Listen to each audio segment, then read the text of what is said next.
Trump is preparing for a massive rally in New York City this weekend. It comes as a new poll has Kamala Harris increasing her vote share in New York State. New York is one of the biggest blue states in the country, but Democrats have been worried of a title race this year between Harris and Trump. However, according to a survey by Siena College, Harris leads Trump now by a robust 19 points in the state of New York. We're now joined by Democratic politician Jeremy Cooney. He is a state senator for New York, which means he serves his district at the state level. Quick fact about Cooney's Indian roots: he was adopted from an orphanage in Kolkata and raised by a single mother in the city of Rochester, where he lives.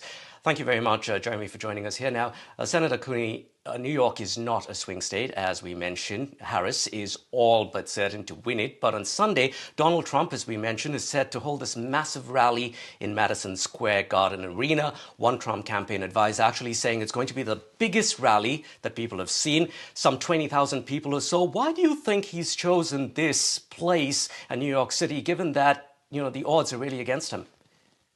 Well, we've heard from this former president about the size of his other rallies. They don't always pan out to be the size that he thinks that they will be. But look, the former president, Donald Trump, is from New York City. He grew up and had his business empire start in New York City. So I think in some ways he feels like he's coming home. But at the end of the day, as you alluded to earlier, New York is very much an inclusive and welcoming state. We are a state that is fully behind the values that Vice President Harris is bringing to this presidential race. And while, again, we believe in free speech in this country, we want the ability for candidates of any political party to be able to share their ideas. We have found that these rallies are often really just negative events where we're talking about the other candidate, and it's not productive. It's not who we are as American citizens in terms of our democratic system of government. So we'll see how many people he brings out to Madison Square Garden, but that's his right to do so. Okay, I understand that you are the first and only South Asian state-elected official outside of New York City. Like many other Americans, Indian Americans have been worried about the cost of living. While those headline numbers that we keep reading showing that inflation is slowing, it's dipping, it's really not reflected in the sticker price really at grocery stores. Now, according to the latest CNBC poll, Trump is actually leading Harris hugely as far as the economy goes. Now, how much of a worry really is this for Democrats and also for you on the down ballot vote? Affordability is one of the top issues in this presidential race, but as you mentioned, certainly at the local and state level as well. So as I'm running for re-election to the New York State Senate, we're talking about everything from the price of gasoline, the price of groceries, and really just the cost of living in New York State. So for me, it's really always been about how do we make sure at that down ballot vote for our international viewers on November 5th, New York state voters will decide whom they want in the local state government. Your Republican opponent has pointed to immigration, which is an issue in the national election. He says it's directly affecting people in your community. He says that illegal immigrants get better care than even the elderly and veterans who are United States citizens. What do you have to say to that?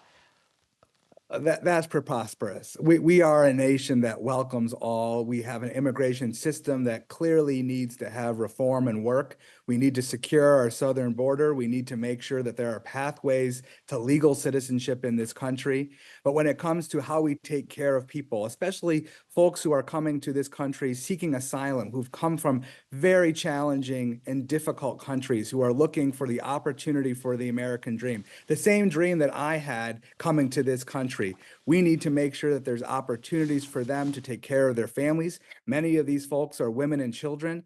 We need to give them that safe refuge as they go through the legal citizenship process.